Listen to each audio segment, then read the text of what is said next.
31st. I am Marisol Quevedo Rerucha. I am the granddaughter of Camerina, Alexander, Carmen, Francisco. I am the daughter of Irma and Abraham. I am also the stepdaughter of Nancy. I am the mother of Camerina, Emilia, and Sofia. I'm the grandmother of Luna, and I'm calling her baby Sol, Cynthia Ileana. Aside from that, I also am a sister. I am a godmother to beautiful Camilla and Leah. And I also have two adult granddaughters, Margie and Ileana, who I hope to have on the show soon.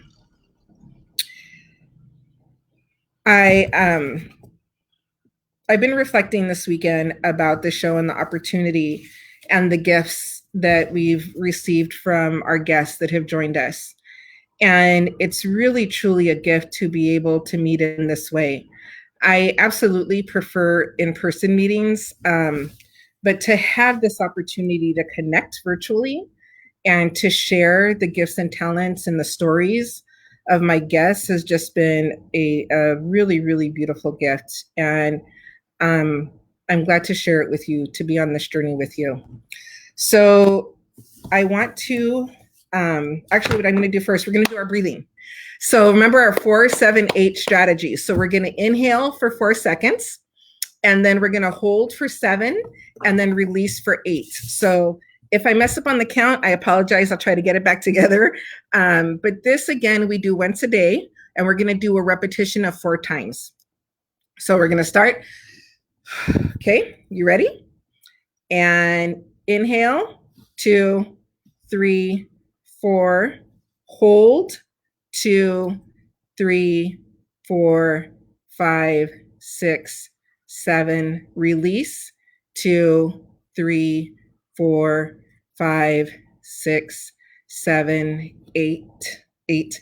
Inhale, 2, 3, 4, hold, 2, 3, 4, 5, 6, 7, release, 2, 3, 4, 5, 6, 7, 8. Inhale, 2, 3, 4, hold, 2, 3, 4, 5, 6, 7, release, 2, 3, 4, 5, 6, 7, 8. Inhale, 2, 3, 4, hold, 2, 3, 4, 5, 6, 7, 8, 7, release, 2, 3, 4, 5, 6, 7, 8. So this breathing exercise, as Dr. Anjali shared with us, is something that is shown to really help calm, center, and focus us, and has shown to have really beautiful benefits. Just do it for a couple weeks, do it daily. You only need to do it once, the repetition every 4 times. Sasha, our producer, hi Sasha, she was sharing that she's been doing the practice and it's helping her when she's feeling anxious. So please use these tools and techniques that we're sharing. Before we move on with our guests, I want to share a reading with you. So, Made for Goodness, this is Desmond Tutu, and I think it's Mfu Tutu, his daughter. And this is from a chapter called An Invitation to Wholeness. And it really spoke to me because it talked about the beauty of being solitary, and like that's where it is that we find God.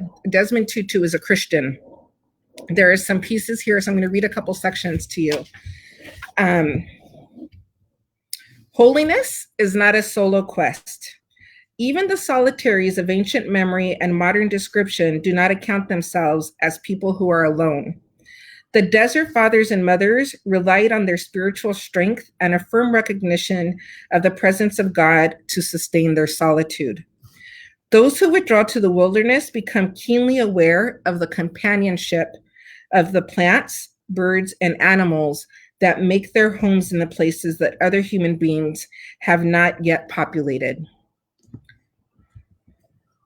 So for me, this section talks about that connection with the earth, but really seeing it as a connection with the earth and nature.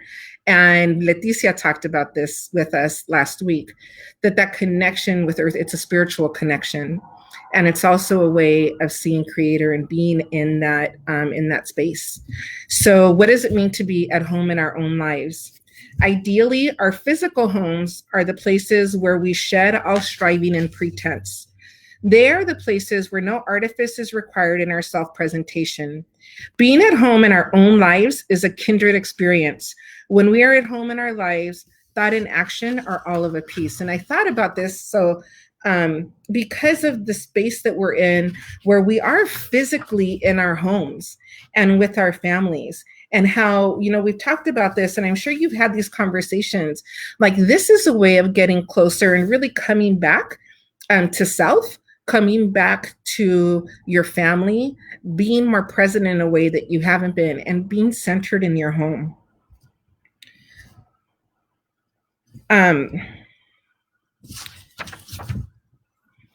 So this next section, and then there's almost like a poem that I'm going to read to you. So he talks about, with his daughter, about how we become artists of our life. We can create lives of beauty that have space for the flaws and failures that are an inevitable part of the human experience. Creating a life of beauty is a choice. We are given the freedom to choose how we will use the gifts and challenges that we are given. But first turn with us into the stillness and listen to God speak with the voice of the heart. Take my yoke upon you and learn from me, for my yoke is easy and my burden is light. Match your pace to mine, imitate me. You are free to choose. You can choose to be like me. Wherever you are, you can create beauty. Moment by moment, you can create joy. Instant by instant, you can offer kindness. Now and always, you can make me seen. You can be as I created you to be, the visible likeness of the invisible. You will see as I see, and your heart will break for all the sadness in the world. For all the hunger and pain, you will cry every tear with me and share every joy with me. You will see every sparrow fall. You will see each dying blade of grass. You will hear every child's cry and every father's despairing sigh. The terrified screams and hungry moans will be woven into the song of who you are, and your heart will be broken and broken again. And then you will know a heart of flesh and not a heart of stone. You will be alive.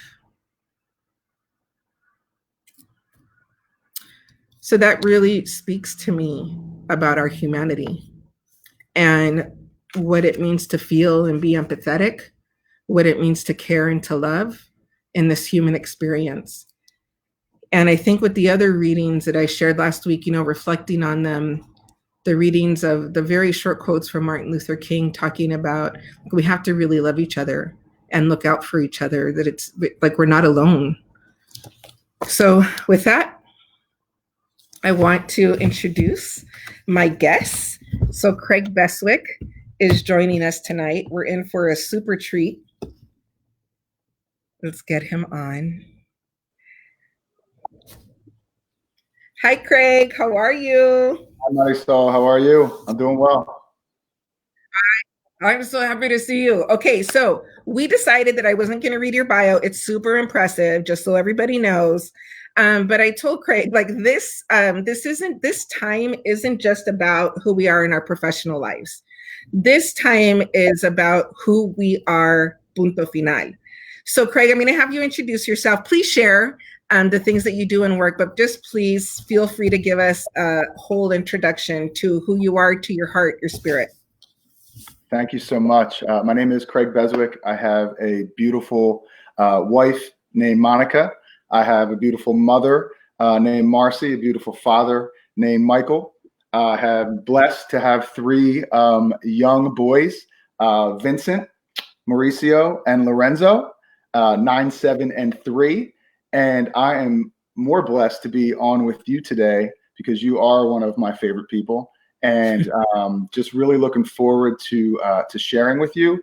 My life as an educator, which is what I am. I started as a teacher, and I've been able, through some blessings and through some hard work, to move up and become a vice president with a large charter school organization. But the most important work that I do is the work that I do each day at home. And what a beautiful reading that you just gave us. I got teared up a little bit because, there's a lot of emotions going on right now. There's a lot of trepidation. There's a lot of uncertainty. Like yourself, I'm blessed with a refrigerator full of food, a roof over my head, support systems through family, extended family. But, with the 50,000 kids that we work with every day, all of them predominantly opportunity youth, we know that kids are in the street right now looking for diapers and formula and jobs and all those kinds of things. So my most important work, I feel, is more spiritual, not religious, but spiritual. And I feel like, my work as a Reiki healer that I do on the side, my work in just the community with trying to expend resources, whether a job or within just the community in different groups, that really, I think, is just as important right now as the whole educational side of things. So can you just tell us how things are going right now at home for you? So Monica's a healthcare worker. Yes. You're an educator. You have your mom at home with you, and you have the boys. Yes. So how are things going right now? How is life? Yeah, life is beautiful, but we're going to keep it 100% real. I think, I consider myself a pretty, aware person, pretty self-reflective person, somebody that's been able to come through a lot of trauma in my past to be the man that I am today for myself first, right, and for my family second, because just like they say in the at the airports, you have to put the oxygen mask on yourself, right? You have to self-reflect and figure out how you operate in the world before you can really send any true altruistic love to your family and be there in that kind of way. So I didn't really become aware until about 2 or 3 days ago that this kind of current of just fear, right, in our subconscious, it does manifest, right? And I have 3 boys, and I'm blessed to have them. But I would be lying if I didn't say that there was times when, my wife, who's a NICU nurse, she's dealing with a situation at her hospital where, somebody in her ward just tested positive. They don't have the right masks. So that level of fear is also kind of woven its way in to the family fabric a bit. And I think, quite honestly, it's really doing that hard work on myself when I sit in contemplation or meditation to understand my actions for that day. I think it was Socrates that said an unexamined life is a life not worth living. And if we're not doing that work on ourselves, then it's very easy to turn into, the low road version of ourselves. So it's been great. We're doing the whole homeschooling thing. And, just like you, I'm equipped with the tools to be able to operate with my children and educate them in different subjects and give them project-based learning and all that great stuff. But, what about the thousands and thousands of people that don't have that ability? So I just consider myself blessed.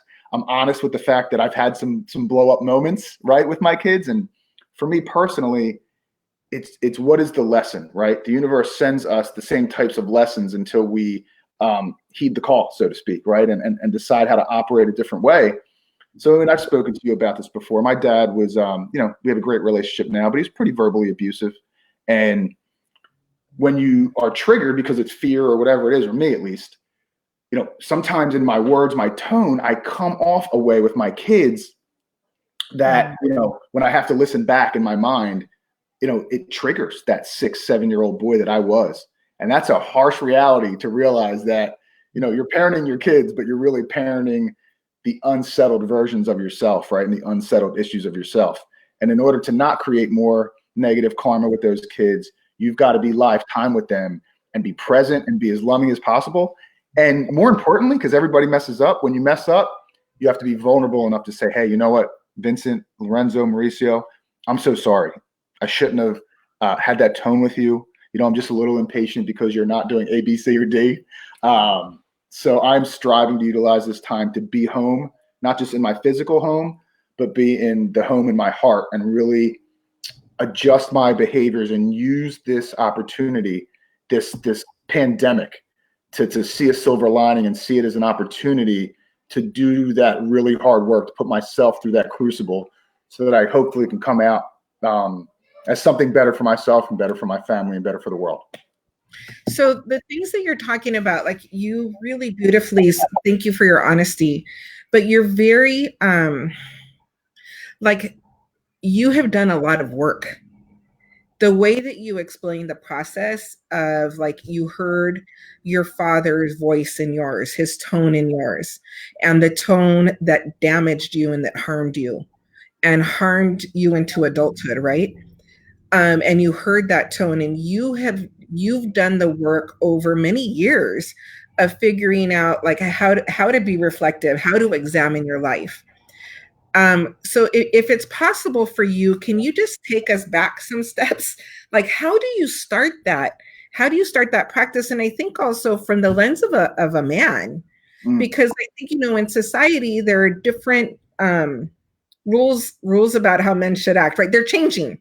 I will say, like, that's what's really beautiful about this next generation and this time that we're in, is that people are really looking at these male female roles, and so it's changing. But you and I grew up at a time when they were still set in.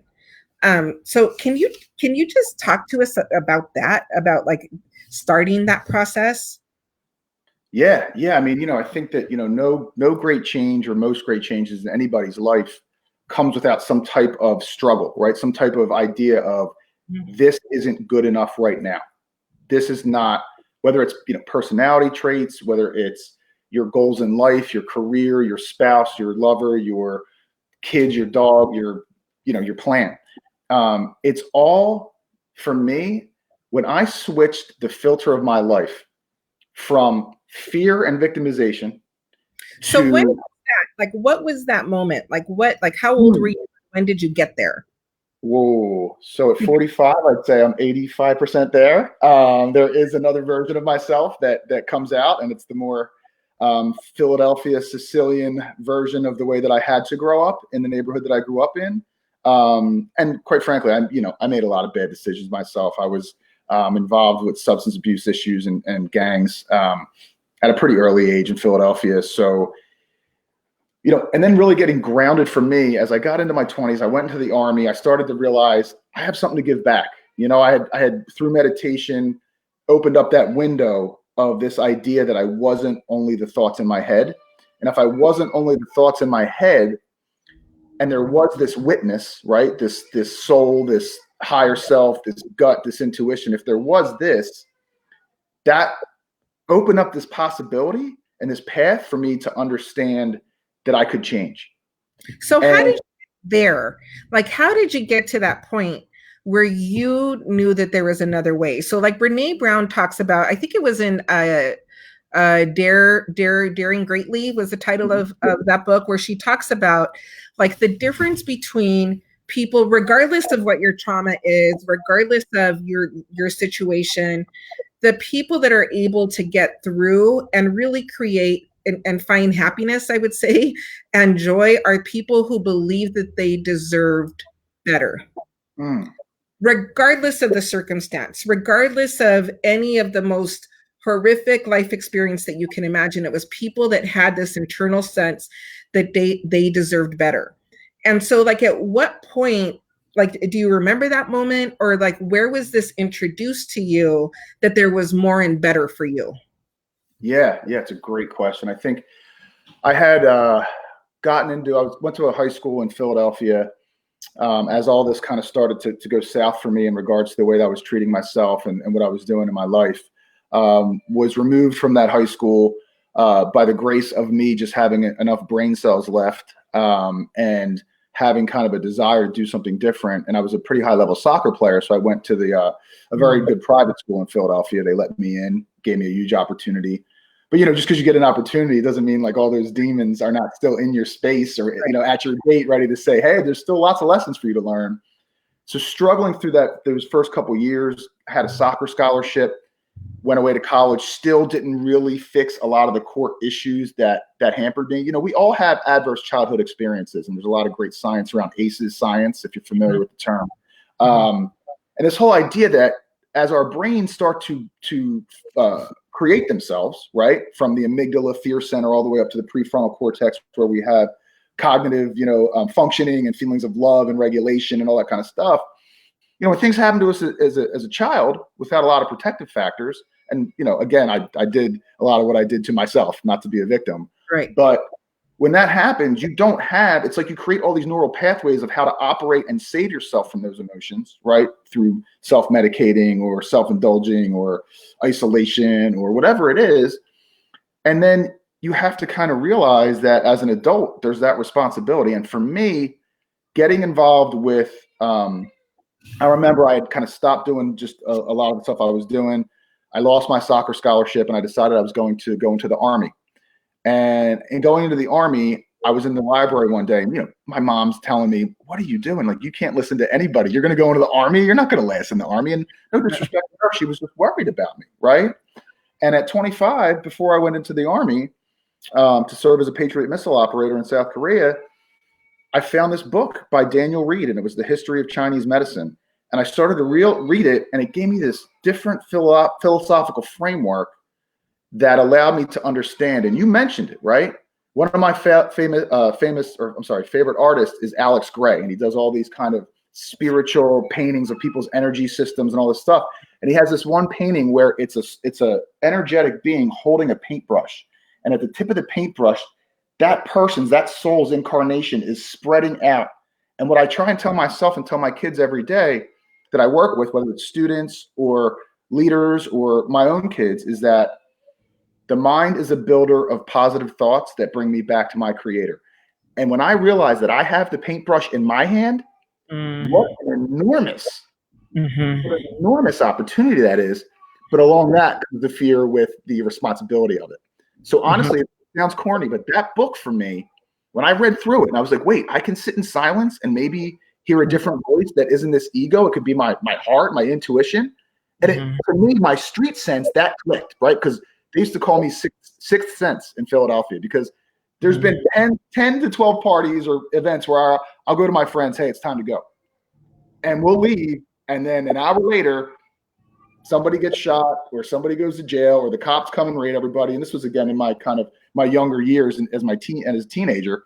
But that linked with me, that intuition and that ability to grow something different, and then to understand that intuition is a part of a higher self, right? Whether you put a religious frame or the laws of cosmology on it. I'm a big believer in the kind of the Eightfold Path of Yogananda. And he said something that has always stuck with me. He said, there's one truth and there's many paths. And whatever blueprint you have to tap the divine inside of yourself to open that up, whether it's Catholicism or Christianity or Buddhism or being a Muslim or going and running into nature, into nature naked or whatever it is, right? Whatever it is that allows you to be present and connect to that, that's what you need to tap into. And that for me was that day at about, 23, 24, finding that book in that store. What was the book again? It's called Daniel Reed, and I believe it's the History of Chinese Medicine. It's an older book, probably from like the mid-90s. But it's got meditation stuff in there, just the cosmology of kind of Taoism and Taoism and Zen Buddhism, and that was it for me. So now, like you were talking about, and I could, like that fear, right? Where your wife is going to work and she is doing such honorable work. Like we just had had my grandbaby,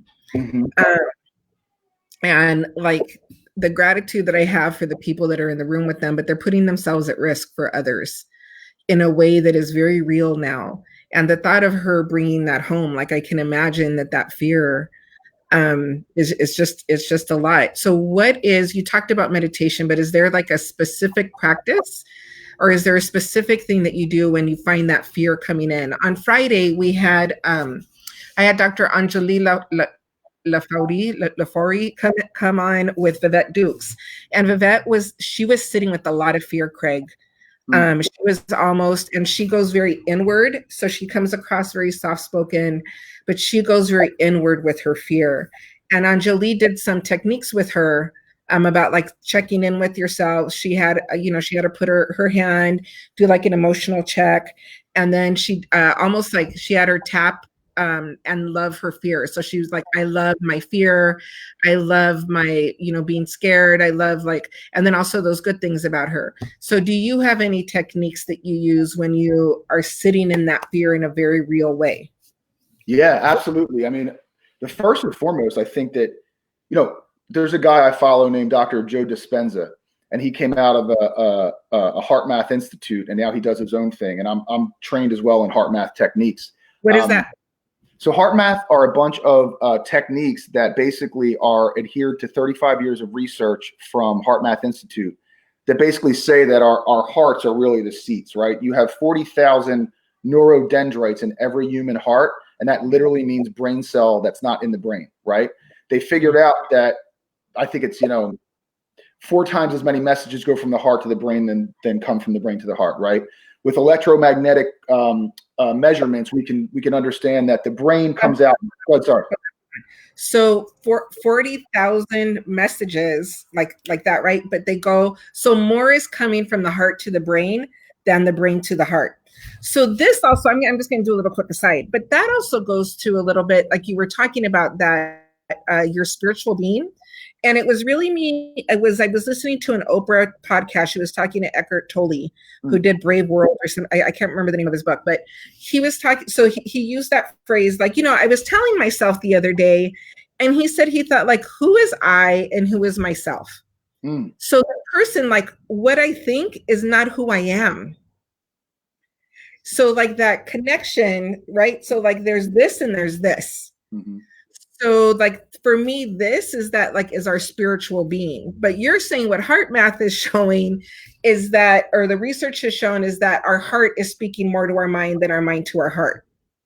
Yes. And if you look at it in most indigenous culture, what you find, obviously, this, is that if you ask somebody that's indigenous and a part of an indigenous community to point to themselves, they'll point right here.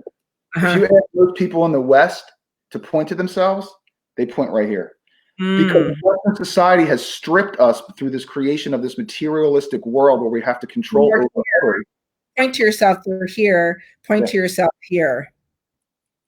And really where you want to point is here, because this is where intuition is. This is where we know that a lot of real memories are housed. This is, if you believe in the energy systems, this is the seat of your chakra, right? Which is the bridge between you. Hold on. You're too much for me. You're too much. Okay. So what did you say? You said your heart is where your memories are housed?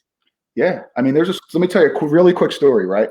So there's a famous Heart Math story. There was a young little girl, I think it was Arkansas, and she received a heart, right? A transplant from another young girl, 6-year-old girl, I think, that was murdered. Okay. Small town, right?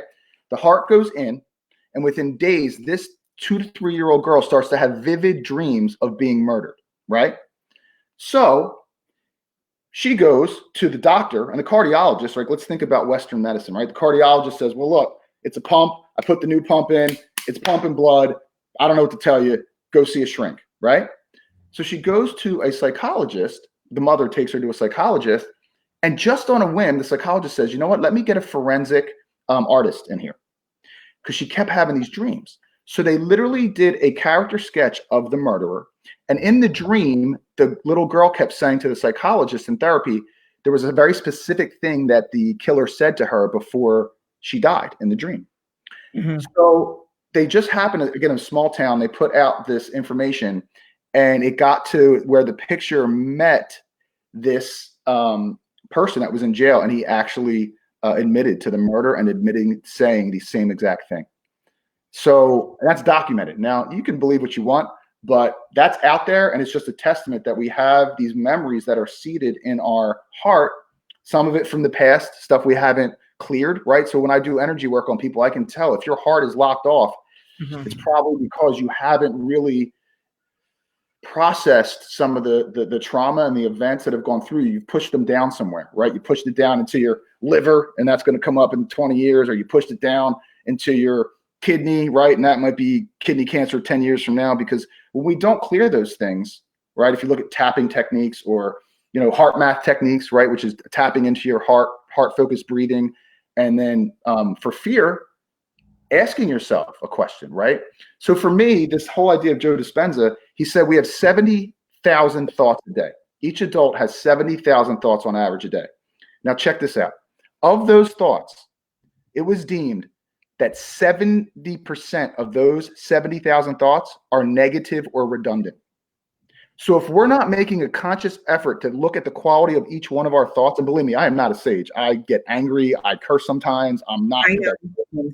She I knows know. what to do. But I'm doing the work, right? I'm trying to figure out where's this coming from, right?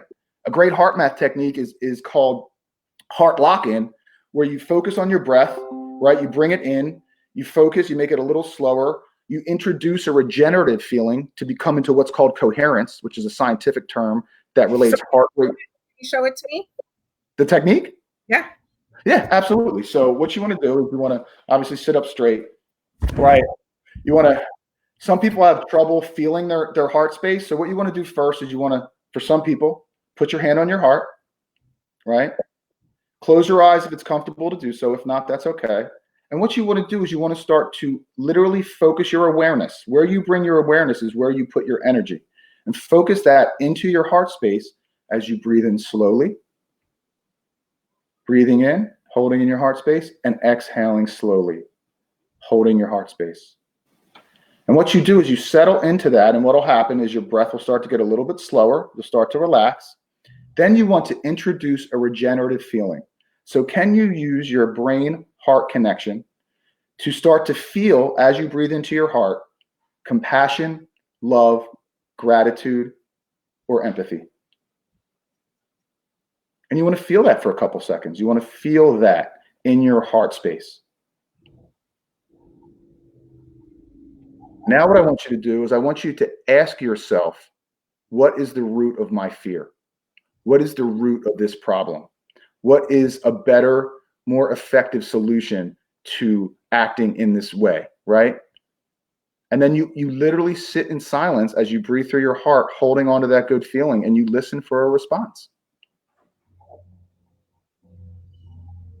It's not going to come always, but what starts to happen with practice of these techniques is you start to literally understand that there's a different type of voice inside of you. It's not your ego. It's not, oh my God, why did my dad not love me? Did I turn the toaster on? Why did my boss look at me that way? It's not that. That's not you, right? You're here. And when you anchor in with those types of techniques, live time, right? So you don't have to, you had an excited moment with your kid, right? You had a freak out moment with your boss, right? Or you're going into this meeting where it's going to be high stress. You do that 3 to 5 minutes before a technique, before you go into that setting, live time. Now check this out, 3 to 5 minutes, proven facts that 7,500 of your most positive genes will be upgraded, right? They'll upregulate it, right? So they'll start to kick in. Anti-cancer, anti-inflammatory, anti-disease, antiviral, right? Literally 3 minutes will allow these 7,500 genes to upregulate.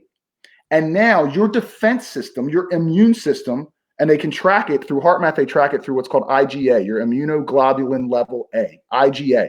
Look it up. It's the number one marker and measure, non-invasive measure for how your immune system is operating. And they've proven that your IgA levels go up 50%. And along that 50% is this upregulation of all these genes that are decreasing cortisol, increasing serotonin, getting your pineal gland to send messages to your pituitary gland to dump all those nice hormones. And when done right, you can absolutely feel it live time, which is what I love, right? A lot of times we think, oh, we got to sit in meditation for 40 minutes. And that's beautiful. It's a beautiful practice. Prayer is a beautiful practice. Yes. Right? But a lot of times that can't help us live time when we're dealing with that fear that's directly in front of our face or right under our surface. What was the name of that technique again? That is called the heart lock-in. And there's a bunch of different techniques. They're all anchored in the heart-focused breathing. That's kind of the first technique, and then different ones built off of that.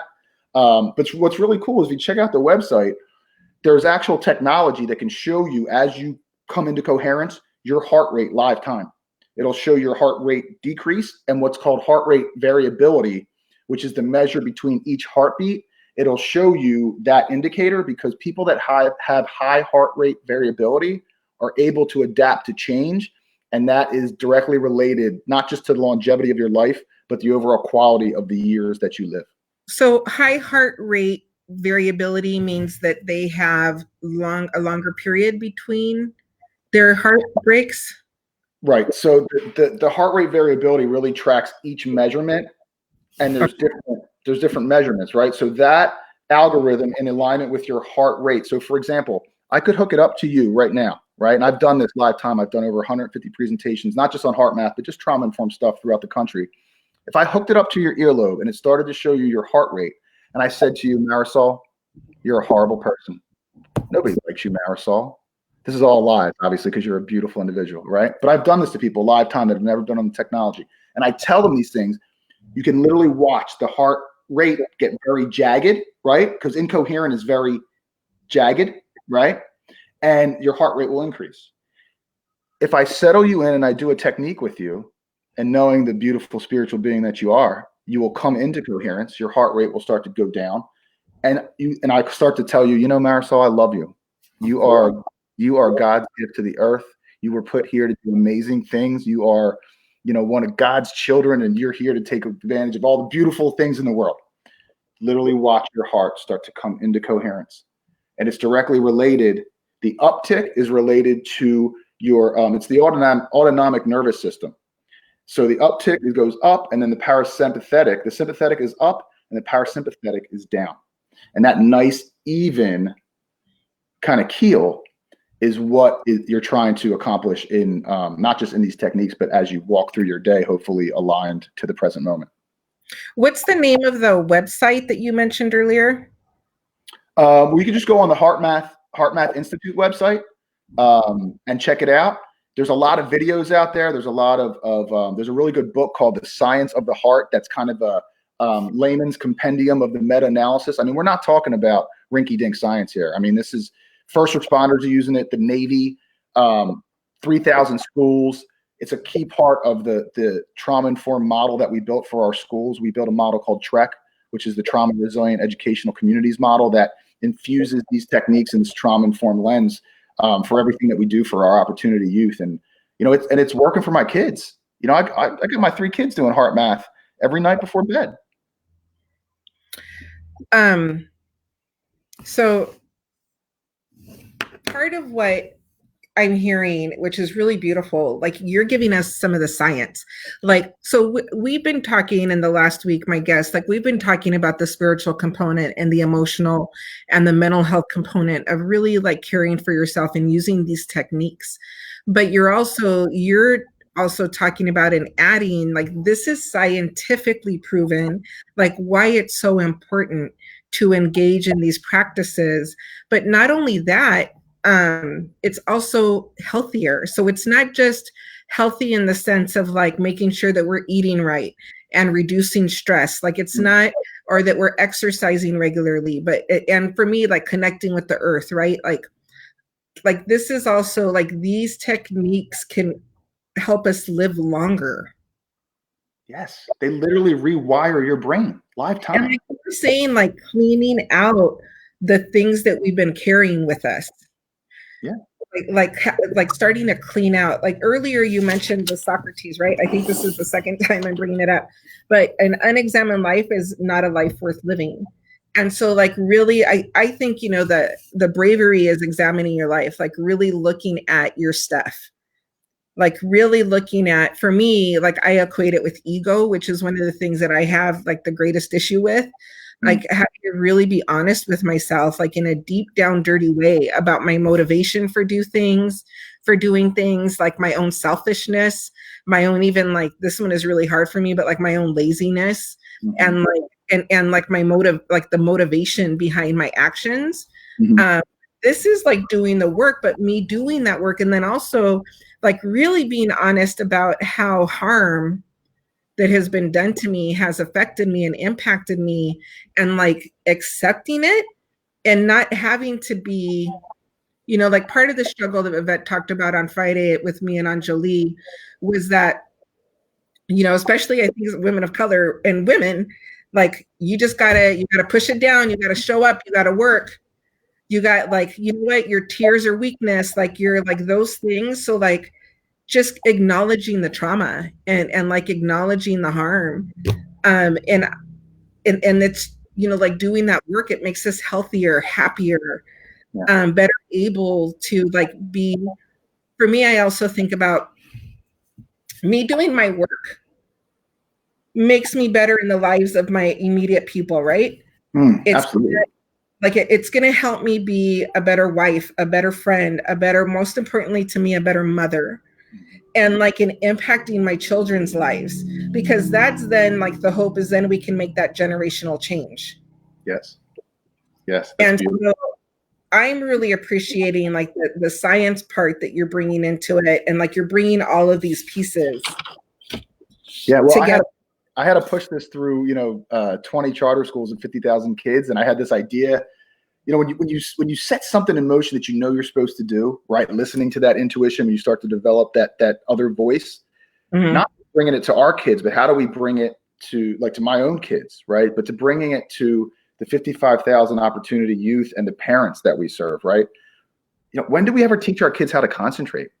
When do we ever teach our kids the value of love?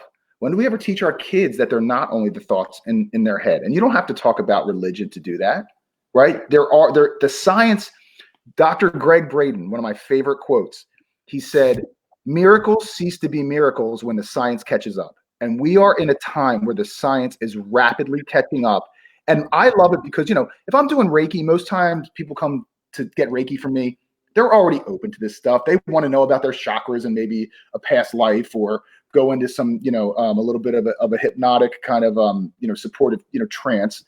But when you're dealing with schools and principals and parents, you've got to have the science, right? That's how you crack somebody open a little bit, to start to understand that the boundaries put before you have been put by that glowing idiot box that you watch every day, by, how many underserved kids. Talking about TV? How many underserved kids have we worked with, kids of color, that don't think too what's about themselves, because all they think they can be is whatever that TV tells them, or the Facebook or whatever it is. And you couple that with the fact that most of these kids, they all have ACEs, right? We know they have adverse childhood experiences, but when you have no protective factors, or nobody to show you any different, not only are you playing with a dead hand, you're not even at the table, right? So how do we bring them to the table? How do we put the paintbrush in their hand and say, you can change all of this, right? And you said something that was very interesting to me. You said, I can pull myself out of it to be there for other people, right? But then the issue becomes, how do I really love myself enough to truly be there for myself? You didn't say it exactly like that, but that's what you said, right? And that's the whole thing. People that are prideful, and you're prideful, right? You have pride. You're not going to let somebody run all over you, right? I didn't make it through, 15 years in the street without, growing some tough skin and understanding how I needed to operate in the world, or at least the world that I was in. So then you just, that whole bootstrap thing, or whatever it is, you pull yourself up, but that gets you to a certain level. You can function. You can be a good dad, by and large, be a good mom, be a good son. But can you really be a loving person that truly is present and lives through a filter of love and not fear? And that level takes what you said, or Carl Jung said, or a lot of philosophers say, hey, this is about my work and what I need to do it. And that starts with looking at your thoughts and then giving yourself the techniques to change those thoughts, because that's really what meditation is. It's the ability to take what you've done in the work and carry it with you throughout your life, right? To get closer to love, right? My mind is a builder of positive thoughts that brings me back to my creator, right? Because when there's in my opinion, when there's no hate left, when there's nothing left, and there's only love, right? And the perfect embodiments of that for me are Jesus, or some of the Sufi masters, or Lao Tzu, or Eckhart Tolle, or Deepak Chopra. When you can really operate from that filter of love, what happens to you, at least in what I can understand, the people I talk to, is more message comes from the universe. More guidance comes with how to truly align to those things that that give you joy. So this is the thing that so there's just so much that I'm thinking right now. Part of it is we're both educators, right? Mm-hmm. Like we chose that profession, and that's how we met. Every person that I've had on this show and it's only been going a week, but they've been these like the spiritual messages, like the learnings that I've gotten from them that I'm hoping that other people, the connections that I feel like people are having. It's not by happenstance. And like, it's also not like the people that are choosing to watch or choosing to engage. And, in this conversation, like, it's not an accident. And I almost feel like, that's also part of this work. Like, so I didn't know you were a Reiki healer when I met you. No. Like we met on a visitation committee. And then, like we definitely felt like a definite, like there was a definite connection. But it wasn't until I kept bugging you and getting you to try to pay attention to me and like through on like a meeting date, a coffee date, like after all those years, like it wasn't until, and then we really started talking about, I remember just like talking about real life when you shared with me about, like your studies in Reiki and your walk on that path. And so you're in this, so there's a couple things, like you're in this space where you're doing your work as an educator, really working and sharing these strategies with our most vulnerable youth. So, and you have a huge population in the charter school system that you work with, but these are students that have been pushed out of the system. But you're also on this walk in like Reiki is healing and connection. And so can you just talk more about that? Because there's this whole picture to you. But I think also like it's not a mistake that we got on each other's journeys. Nope. And it's not a mistake that like for any of us, that the journey of the people, like the people whose journeys we join, it's because of like what it is that I think it's part of that spiritual work, what we're putting out there, what we're wanting for ourselves, what we're wanting for our children, for our community, for the future, for the next 7 generations, that then like, we share these journeys with others. So can you expand on that? Sure. Yeah. I mean, I think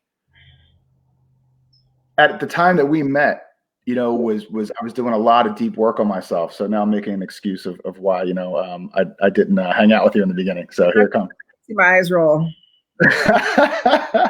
But, really, like I wasn't as good at understanding. I knew I was supposed to kind of meet you, right? But I didn't understand that there was something that was supposed to happen between us, right? There was some agreement, in my opinion, made before we came to this earth school, right? As Eckhart Tolle calls it, to figure out what it is. Mm-hmm. And I think that, we really have to look at the people that come into our lives with that lens, right? And it doesn't have to just be, you and I have a great relationship. We've done great things together. We'll continue to do that, right? We'll continue to do Reiki and, all that kind of good stuff, right? But some of the people that come into your life that are the most aggressive, that are the most egregious, that are the most issue for you, carry the deepest levels of transformation within them, right? And when we realize at some point that it's all just us, right? I'm talking to you right now and to all the great people that have chimed in, but I'm really just talking to another version of myself, right? And we have all these cliches, right? Something that I don't like in you is because I have it inside of me, right? And I probably exhibited it at some point. That's absolutely true, right? And when you can, and I'm not here yet, right? Because I can still be pretty snarky and sassy with people sometimes. But when I'm able to be my best self and to see that person come at me and to understand, first and foremost, this person is doing the best that they can for themselves right now. Yeah. You have to give that to people, right? Mm-hmm. One of our founders of the Charter School Network that I work for said, our students get the respect they deserve before they earn it. Right? And if we could come into the relationships in our lives with that idea, yep. And again, it's not this filter of fear. What are you going to try and do to me? What's your real angle? It's just this openness. Like, you might hurt me. but I'm gonna love you anyway, and I'm gonna push on to something better because you showed me whether an element of what I should do or what I shouldn't do. There's an old Lao Tzu story. It's very short. It's a Taoist story, and it says, or statement, right? And it says, if I walk with two people, from one I'll learn what to do, and from one I'll learn what not to do. And I can say this: the stuff I've learned not to do is probably more of the powerful stuff, or that gave me a lens into the darkest side of myself that allowed me to say, I don't want to show that to my kids, right? Now flip it, right? Now look at the techniques that we've talked about and look at just the conversation that we've had. Your kids are ready for this conversation. They don't deserve to understand that they need to love themselves. Right. They don't deserve to understand that the quality of their thoughts, words, and actions will carry forth, and literally that is the paintbrush. The paintbrush is the thoughts, words, and actions that you exhibit day to day, live time, right? And then what you don't paint is what haunts you in your dreams and what allows you to be stuck and not go and get what you deserved, right? What did Jesus say? Be still and know that I am. I am, right? I am. I'm it. It's right here. And I'm not saying I'm Jesus, but I have the ability to create my own narrative and my own experience in life from that standpoint of be still in silence and know that I am. Sorry, you got me excited with that question. Sorry. No, like this whole conversation, like I legit want to have you on every night. This has been really like every single person that I've had come on has been so amazing. And I just want them all, like, I just want you to keep coming back because there's so much to share. And I think just going back to what you shared, I was 19 and I was pregnant with Gamerina, my eldest daughter. And it was a dark time. Like there were, like I realized the person that I had chosen to have a child with, like their darkness. It was a very, very dark time. And I remember sitting in my room. I had my back against the wall, my pregnant belly. And I remember feeling like I was at the bottom of a hole. And there was this light. Like there was this long tunnel and I was at the bottom. And like, I knew that we were going to be okay. But what I also realized is that God, the reason why I was going to be okay was because God was inside of me. Was because and I realized that I am God. And that like from that point, at 19, I knew I was going to be okay. Like I've had so much learning and growth and so much, and I continue, right? But I remember like understanding that part of my work was recognizing, like you're saying, recognizing and honoring the God in every other person. Yes. And that, that can be a huge, tremendous challenge, especially when people are hurting you. Right? But that, so you sharing that, like Jesus saying, be still, I am, be still and know I am, like that tangible moment for me is very real and it was very powerful. And I think it's one of, that with a foundation that I got from my aunt and my grandmother around like faith, is what, like, that's the premise of who I am. Absolutely. Thank you for that. Absolutely. Thank you for having me on. I love getting down like this. It's, this kind of stuff is growing. And what I've learned in working with, 14 to 24-year-olds as a teacher, group home worker, principal, vice president, whatever it is that number one, these kids can smell BS a mile away. And number two, when you come at them in a space of love and you give them these techniques, you give them these opportunities, then what happens is they're so ready. They're more ready than you and I were, right? We're Gen Xers, right? Not to put your, around your age out there, but we're Gen Xers, right? Are you I think I'm older than you, a couple months. Okay, you win that. But we're both Gen Xers, right? Yeah, but I think honestly, millennials take a lot of heat, for some reason. And I think that's millennials. Yeah. But you know what? These millennials will not take the job because the boss doesn't act right, right? They won't sacrifice their own personal health to go make a bunch of money by and large, right? There's something shifting, I believe, in humanity that is allowing these kids to understand that this system is so broke, right? And so inequitable by and large, right? They see the trends, right? They're so open to this stuff. I never thought in a million years that I'd have a room full of kids up and down the state meditating, right? And tapping in. We created a class called Source, right? And it's students of united respect, consciousness, and energy, right? And students of united consciousness, respect, and unity. I'm sorry, students of united resource, consciousness, and energy. Sorry. And energy, I was like, is it Soru? I missed one there. Yeah, sorry about that. For sure. I don't spell so well. Where'd you go? I'm back. Where'd you go? So on this Friday, if you're available, I'd love to have you come back because I'm having Dr. Carolyn Gary come on to talk about trauma. And I think I've mentioned her to you before, but she was doing work around trauma, social emotional learning, grit, resiliency, and actually had created like a system for measuring and providing services. She's groundbreaking. That's awesome. And this was like 12 years ago. Wow. So she's been doing this work and for a really long time, but I think it would be if you're available, it would be great to have you both on, first of all, so you guys can meet, but I think we could have a really robust conversation about trauma. I'd be honored. My science and trauma is grounded in ACEs and Dr. Felitti and Dr. Ando, when they did the original study. We've only been doing this in the schools for about 8 years.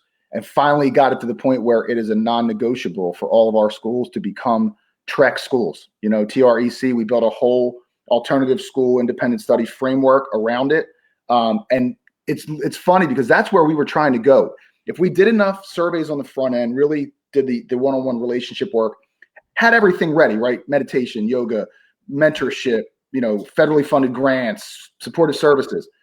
But if we could get to the point, and I think this is I remember you talking about this, lady, and I'm excited at the opportunity, because we're trying to get to the point where we have the data and the diagnostic resource to absolutely prescribe to a T what these students need. And I'm not talking about what classes they need, right? Nope. What do they need, right? And I think we're close. We've got some people that want to do some studies on us, and we're kind of getting it out there. But I would be honored. I mean, that's really the next level for me, is trying to figure out how to get to that level within our own, trauma resilient educational community framework.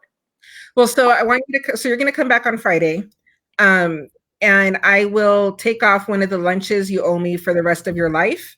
All right. All right. I'll take off one. So infinity minus one is what? It's still infinity. And then I think making that connection, but then we can really talk about also like what those practices can look like and how we can support parents and students, especially at home. This, Craig, so when I'm looking down, I'm writing notes. I have 3 pages of notes from our conversation. Thank you. Just thank you for who you are. You know how much I love you and I appreciate you. Do you have any last words before we go? No, just thank you for giving me this venue to kind of talk about stuff that I'm super passionate about. And just thank you for being you. I love you to death. And I know that you came into my life for a very specific reason. And I really do believe it's to extend this work to grow individuals, in order to grow community, in order to heal humanity, right? Grassroots to grass tops, back down to grassroots. So thank you so much for the opportunity, Marisol. Yep. Thank you, Craig. So thank you, everybody. Have a great night. I will see you tomorrow. Tomorrow, we're going to have St. Clair Adrian, who is a restorative practices expert. He's a school principal in New York. He's going to be joining us tomorrow night. I cannot wait. Craig, thank you again. I'll see you on Friday. Good night, everybody. Thank you.